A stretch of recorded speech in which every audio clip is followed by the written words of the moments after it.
L'Italie prépare secrètement une arme spatiale révolutionnaire en Sardaigne. L'hippopotame affamé de Rocket Lab est prêt à mordre. Première et deuxième mondiale, un satellite ressuscité et libéré dans l'espace. Sophie Adenau, la première française dans le vide spatial. La Starbase s'est réchauffée pour préparer le prochain essai en vol. Fin du monopole d'Elon Musk, cet exploit chinois qui bouscule l'espace. Et les lancements de la semaine. Bonjour à toutes et à tous, je suis Christophe Paget et bienvenue à Espace News pour votre revue spatiale hebdomadaire.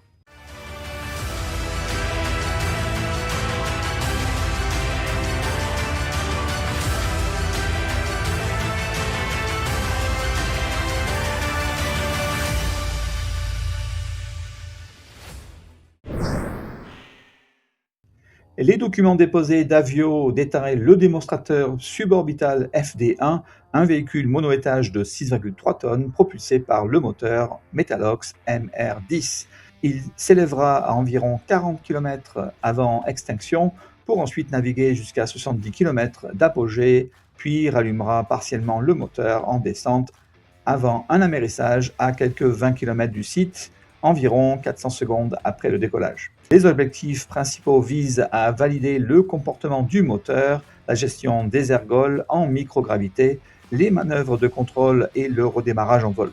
Le lancement s'effectuera depuis une installation temporaire au polygone de Salto di Quirra, en Sardaigne, dans le cadre d'un contrat italien financé par le PNRR pour préparer les technologies des lanceurs européens de nouvelle génération au-delà de Vega. Récemment, la coiffe réutilisable du lanceur Neutron, appelé l'hippopotame affamé de Rocket Lab, a reçu sa protection thermique, ses surfaces de contrôle, ou canards, ses systèmes avioniques et fluides. Il va conduire des tests supplémentaires avant son premier vol. L'hippopotame affamé est une coiffe captive innovante. Les deux moitiés restent attachées au premier étage en permanence. Elle s'ouvre à environ 1,5 secondes seulement pour libérer le second étage et sa charge utile, puis se referme afin que l'ensemble du premier étage puisse revenir et atterrir en une seule pièce. Cela permet une réutilisation plus rapide et moins coûteuse, sans récupération de coiffe en mer. C'est une étape importante vers le premier vol de la fusée Neutron. Le vol inaugural est toujours prévu en 2026, mais on sait tous que les nouvelles fusées sont toujours en retard, donc ce sera plutôt en début 2027. Northrop Grumman a annoncé le succès du désamarrage de son véhicule d'extension de mission MEV-1 du satellite de communication Optus D3, marquant la fin de sa deuxième mission de prolongation de durée de vie. Les deux véhicules maintenus par Northrop Grumman opèrent depuis 2020 et offrent des services de maintenance en orbite fiables, permettant d'étendre la vie des satellites au-delà des modèles traditionnels de remplacement. Cette opération illustre une nouvelle ère de service en orbite qui favorise la durabilité spatiale. Ces capacités sont renforcées par le récent lancement du Mission Robotic Vehicle MRV et des Mission Extension Pods MEP. Grâce à des décennies d'expertise, Northrop Grumman continue de mener le développement de technologies essentielles pour la longévité et la résilience des actifs spatiaux, améliorant ainsi la durabilité et réduisant l'empreinte carbone. Le 18 août 2026, Sophie Adenau est devenue la première française et la deuxième européenne après Samantha Cristoforetti à réaliser une sortie extravéhiculaire. Elle était accompagnée de l'astronaute de la NASA Anil Menon. La sortie a duré 6 heures et 23 minutes pour remplacer l'antenne de communication SGANT2, un équipement essentiel qui permet les échanges entre le centre de contrôle à Houston et la Station spatiale internationale. Cette antenne ne fonctionnait plus correctement depuis novembre 2025. Ils ont réussi à démonter l'antenne défectueuse, mais les boulons et connecteurs grippés ont pris beaucoup plus de temps que prévu. Ils n'ont donc pas pu installer la nouvelle antenne dans le temps imparti. Une deuxième sortie est prévue le mardi 25 août 2026 pour terminer le remplacement de l'antenne. Sophie Adenau a déclaré avoir adoré travailler dans le vide spatial et a souligné que c'était avant tout un travail d'équipe. C'est un moment historique pour le spatial français.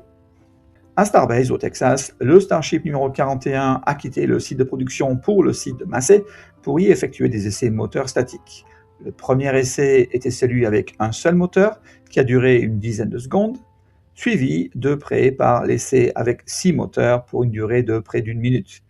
On reste au site de production. Le Starship numéro 42 a maintenant commencé son assemblage dans le Mega Bay. Le taux de fabrication reste élevé chez SpaceX car il y a pas mal de jalons à démontrer pour le projet Artemis. Le 18 août 2026, la fusée réutilisable chinoise Jiuchi 3 de Landspace a effectué son deuxième vol depuis le centre de Huchuan.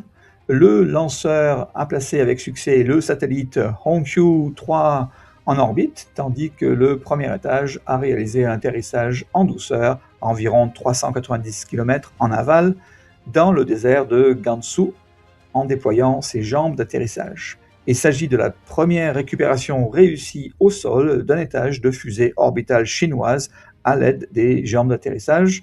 Après l'atterrissage, un incendie a endommagé une jambe et le booster a basculé. Landspace vise un revol du premier étage dans les 6 mois, ce que je doute après l'effondrement de cette fusée. Sur son côté, donc, on verra bien sûr s'ils ont fumé la moquette ou pas. On voit ici le décollage et l'atterrissage du premier étage accéléré à plus de 30 fois plus rapide, mais c'est toujours impressionnant de voir une telle merveille technologique qui va permettre d'améliorer la durabilité et la réutilisation, surtout comparé avec le vol inaugural de décembre 2025 qui s'est très mal passé. Le 15 août, SpaceX a lancé une Falcon 9 depuis la Californie pour sa mission militaire classifiée USSF 366. Le premier étage a volé pour la 18e fois et a atterri sur le drone ship Of Course I Still Love You. Le 16 août, SpaceX a lancé une Falcon 9 depuis la Floride pour la mission Global Star 2R Mission 1, un lot de 9 satellites de télécommunications de seconde génération pour téléphone mobile par satellite. Le premier étage a volé pour la 14e fois et a atterri de retour sur site. Le même jour, CLC a lancé une longue marche 12 depuis la Chine pour sa mission SatNet Leo Group 24, un lot de satellites de la constellation chinoise de couverture Internet à haut débit Guowang, aussi connu sous le nom de SatNet. Le 17 août, CASC a lancé une longue marche 2C depuis la Chine pour sa mission SEO, un satellite d'observation de la Terre pour les Émirats Arabes Unis. Le 19 août, Landspace a lancé sa nouvelle fusée Jiuchi 3 depuis la Chine pour son deuxième vol inaugural avec la charge utile Hongqiu 3, un satellite de la constellation géante de satellites en orbite basse développé par la société privée chinoise Lingshan Space. Le vol était un succès total, le premier étage a volé pour la première fois et a atterri dans le désert chinois à quelques 390 km du site de lancement. Le même jour, SpaceX a lancé depuis la Californie sa Falcon 9 après mission Starlink Group 1750. Le premier étage a volé pour la 12e fois et a atterri sur le drone ship Of Course I Still Love You. Le 20 août, Rocket Lab a lancé une fusée Electron depuis la Nouvelle-Zélande pour une mission d'IQPS, The Lightning God's Defense. La charge utile est le 9e satellite d'observation de la Terre à radar à synthèse d'ouverture à haute résolution. En résumé, du 1er janvier au 20 août 2026, 196 fusées ont été lancées avec succès, 123 provenaient d'une entreprise américaine, parmi cela 74 étaient des missions Starlink de SpaceX et 55 de Chine. Des fois, on n'a pas besoin d'aller chercher si loin les merveilles du monde. L'astronaute française Sophie Adenau a patiemment filmé le pôle Nord depuis la Station spatiale internationale à près de 400 km d'altitude. On peut y voir cette superbe aurore boréale qui fait rêver, de magnifiques couleurs créées par l'interaction du Soleil sur notre Terre. Que dire de plus après un tel spectacle ? Eh bien, tout simplement, un grand merci d'avoir regardé votre chaîne Espace News. À bientôt pour un nouvel épisode de votre Actualité spatiale.